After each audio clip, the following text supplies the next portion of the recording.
ಮಕ್ಕಳ ರಾಮಾಯಣ ವಾಲ್ಮೀಕಿ ಪರಿಚಯ. ಕಥೆಯ ಪ್ರಾರಂಭ. ಈ ಸಲ ಬೇಸಿಗೆ ರಜೆಯಲ್ಲಿ ಅಜ್ಜಿ ತಾತ ಇರುವ ಹಳ್ಳಿಗೆ ಹೋಗಿದ್ದ ಕಾವ್ಯ, ಪ್ರಿಯಾಂಕ, ಶಶಾಂಕ ಮತ್ತು ಪ್ರಸಾದರಿಗೆ ಅಲ್ಲಿ ಚಿಕ್ಕಪ್ಪನೂ ಇರುವುದು ಕಂಡು ತುಂಬ ಸಂತೋಷವಾಯಿತು. ಚಿಕ್ಕಪ್ಪ ಹೇಳುವ ಕಥೆಗಳೆಂದರೆ ಅವರಿಗೆ ಬಹಳ ಇಷ್ಟ. ಈ ಸಲ ಕಥೆಗಳ ಸುಗ್ಗಿಯೇ ತಮ್ಮ ಪಾಲಿಗಿದೆ ಎಂದು ಹಿರಿ ಹಿಗ್ಗಿದರು. ಮೊದಲ ದಿವಸವೇ ಹುಡುಗರು ಪ್ರಯಾಣದ ಆಯಾಸ ಮರೆತು ರಾತ್ರಿ ಊಟವಾದ ಬಳಿಕ ಚಿಕ್ಕಪ್ಪನ ಬರುವಿಕೆಗಾಗಿ ಕಾದು ಕುಳಿತರು. ಊಟ ಮುಗಿಸಿ ಎಲೆ ಅಡಿಕೆ ಜಗಿಯುತ್ತಾ ಬಂದ ಚಿಕ್ಕಪ್ಪ ಮಕ್ಕಳನ್ನು ಕಂಡು ಮುಗುಳ್ನಕ್ಕು, ಈ ಸಲ ನಿಮಗೆ 10 ದಿವಸ ಪೂರ್ತಿ ಒಂದು ದೊಡ್ಡ ಕಥೆಯನ್ನೇ ರೆಡಿ ಮಾಡಿದ್ದೀನಿ ಎಂದಾಗ ಎಲ್ಲರೂ ಅಚ್ಚರಿಯಿಂದ ದೊಡ್ಡದಾಗಿ ಕಣ್ಣು ಬಿಟ್ಟರು. ಅಷ್ಟೂ ದಿವಸಾನೂ ಒಂದೇ ಕಥೆನಾ? ಕುತೂಹಲ ತಡೆಯಲಾರದೆ ಕಾವ್ಯ ಕೇಳಿದಳು. ಹೌದಮ್ಮ, ಅಂತಹ ದೊಡ್ಡದು, ಆದರೆ ಅಷ್ಟೇ ಶ್ರೇಷ್ಠವಾದ ಗುಣಗಳನ್ನು ಸಾವಿರಾರು ವರ್ಷಗಳಿಂದ ಸಾರುತ್ತಾ ಬಂದಿರುವ ಮಹಾನ್ ಕತೆ. ನಿಮ್ಮಂಥ ಮಕ್ಕಳು ಅದನ್ನು ಕೇಳಬೇಕು, ನೆನಪಿನಲ್ಲಿಟ್ಟುಕೊಳ್ಳಬೇಕು ಮತ್ತು ಅದರಲ್ಲಿ ಕಾಣಸಿಗುವ ಆದರ್ಶ ಗುಣಗಳನ್ನು ಪಾಲಿಸಿ ಒಳ್ಳೆಯ ಪ್ರಜೆಗಳಾಗಿ ಬಾಳ್ಬೇಕು ಎಂದು ಚಿಕ್ಕಪ್ಪ ಹೇಳಿ ಮುಗಿಸುವ ಮುನ್ನವೇ ಪ್ರಸಾದ್ ಮಧ್ಯದಲ್ಲೇ ಹೇಳಿಬಿಟ್ಟ. ಚಿಕ್ಕಪ್ಪ, ಗೊತ್ತಾಯ್ತು, ನೀವು ಹೇಳಬೇಕೆಂದಿರುವುದು ರಾಮಾಯಣ ಅಥವಾ ಮಹಾಭಾರತ ಅಲ್ವಾ? ಹೌದು, ರಾಮಾಯಣ. ರಾಮಾಯಣನ ಪ್ರಿಯಾಂಕ ಮತ್ತು ಪ್ರಸಾದ್ ಇಷ್ಟವಿಲ್ಲವೆನ್ನುವಂತೆ ಗೊಣಗಿದರು. ಅದಕ್ಕೆ ಕಾವ್ಯಾಳು ಧ್ವನಿಗೂಡಿಸಿದಳು. ಹೌದು ಚಿಕ್ಕಪ್ಪ, ರಾಮಾಯಣ ಅಂದರೆ ಅದೇಕೋ ಬೇಜಾರು. ಅದರಲ್ಲಿ ಥ್ರಿಲ್ ಇಲ್ಲ, ಸಸ್ಪೆನ್ಸ್ ಇಲ್ಲ. ಪುರಾಣದ ಕತೆ ಅಂದರೆ ಬೋರ್. ಅದೇನಿದ್ರೂ ವಯಸ್ಸಾದವ್ರಿಗೆ ಸರಿ. ಚಿಕ್ಕಪ್ಪ ಎದ್ದು ಬಾಯಲ್ಲಿದ್ದ ಎಂಜಲನ್ನು ಅಂಗಳದಾಚೆ ಉಗಿದು ಬಾಯಿ ಒರೆಸಿಕೊಳ್ಳುತ್ತಾ ಕುಳಿತುಕೊಂಡು ಕಾವ್ಯಾಳ ಬೆನ್ನ ಮೇಲೆ ಕೈಯಾಡಿಸುತ್ತಾ ಹೇಳಿದರು. ಮಕ್ಕಳಾ, ನಿಮ್ಮ ಭಾವನೆ ತಪ್ಪು. ರಾಮಾಯಣ, ಮಹಾಭಾರತದಂಥ ಪುಣ್ಯ ಕಥೆಗಳು ನಿಮ್ಮಂಥ ಎಳೆಯರಿಗೆ ಗೊತ್ತಿರಬೇಕು.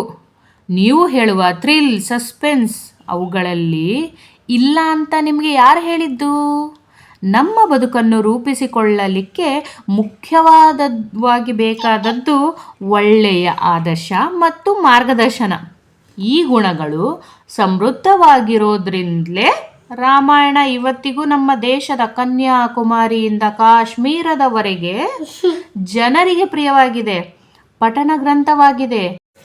ಅದನ್ನು ಓದುವುದು, ಹೇಳುವುದು ಮುಕ್ತಿದಾಯಕವೆಂಬ ಭಾವನೆ ಸಾರ್ವತ್ರಿಕವಾಗಿದೆ. ಶ್ರೀರಾಮನು ಮನುಷ್ಯನಾಗಿ ಜನಿಸಿ ತನ್ನ ಆದರ್ಶ ಚಾರಿತ್ರ್ಯದಿಂದ ದೈವತ್ವಕ್ಕೇರಿದನು.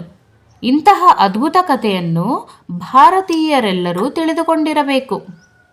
ಚಿಕ್ಕಪ್ಪನ ಮಾತು ಮಕ್ಕಳ ಮನಸ್ಸಿನ ಮೇಲೆ ಪರಿಣಾಮ ಬೀರಿತು. ಕಾವ್ಯ ಸ್ವಲ್ಪ ಮುಂದಕ್ಕೆ ಸರಿದು ಹೇಳಿದಳು.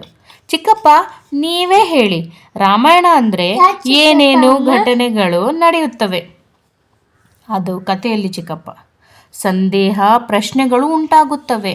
ಇಂದಿನ ನಾಗರಿಕ ಅಥವಾ ಆಧುನಿಕ ಯುಗಕ್ಕೆ ಅವುಗಳು ಎಷ್ಟರ ಮಟ್ಟಿಗೆ ಸಮಂಜಸವಾಗಿರುತ್ತವೆ? ಕಾವ್ಯ, ನೀನು ಹೇಳುವುದು ಸರಿ. ಹಿಂದಿನವರು ಭಕ್ತಿಭಾವದಿಂದ ರಾಮಾಯಣವನ್ನು ಓದುತ್ತಿದ್ದರು ಅಥವಾ ಕೇಳುತ್ತಿದ್ದರು.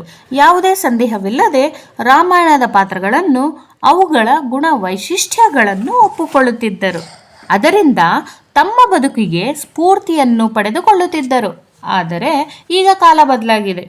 ಹಾಗಂತ ರಾಮಾಯಣ ಸರ್ವಕಾಲಕ್ಕೆ ಸರ್ವರಿಗೂ ಸಂತೋಷವನ್ನು ಕೊಡುವಂಥದ್ದು.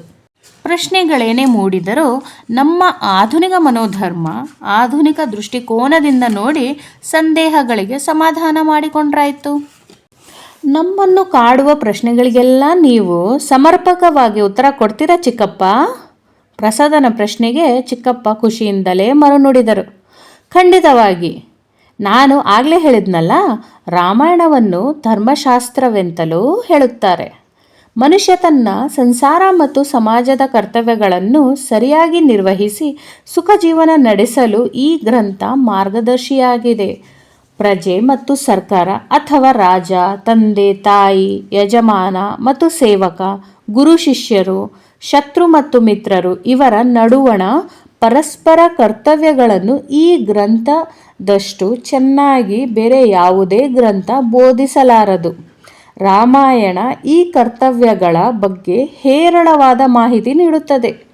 ಮನುಷ್ಯನು ಪಾಲಿಸಬೇಕಾದ ಧರ್ಮ ಯಾವುದೆಂಬುದರ ಬಗ್ಗೆ ಇದರಲ್ಲಿ ಚಿಂತನೆ ಇರುವುದು.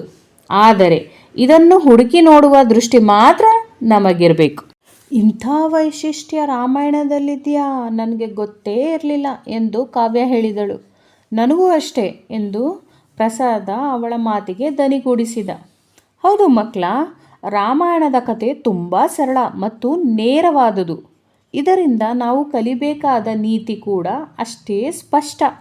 ಅನ್ಯಾಯದಿಂದ ನಮಗೆ ಬೇಕಾದ ವಸ್ತುಗಳನ್ನು ದೊರಕಿಸಿಕೊಳ್ಳಬಾರದು, ದುರಹಂಕಾರ ತೋರಬಾರದು, ತಂದೆ ತಾಯಿಗಳಿಗೆ ಗೌರವ ತೋರಿಸಬೇಕು, ಧರ್ಮದಲ್ಲಿ ಜೀವನ ಮಾಡಬೇಕು. ಇಂಥದ್ದು ಒಂದೆರಡಲ್ಲ, ನೂರಾರು ವಿಷಯಗಳನ್ನು ನಮಗೆ ರಾಮಾಯಣ ತಿಳಿಸುತ್ತದೆ. ಒಂದೇ ಮಾತಲ್ಲಿ ನಿಮಗೆ ಹೇಳಬೇಕೆಂದರೆ, ರಾಮಾಯಣ ಮನುಷ್ಯನ ಸ್ವಭಾವ ಮತ್ತು ನಡತೆಗಳ ವಿಷಯವಾಗಿ ತಿಳುವಳಿಕೆ ನೀಡುವ ಒಂದು ಉತ್ಕೃಷ್ಟವಾದ ಗ್ರಂಥ.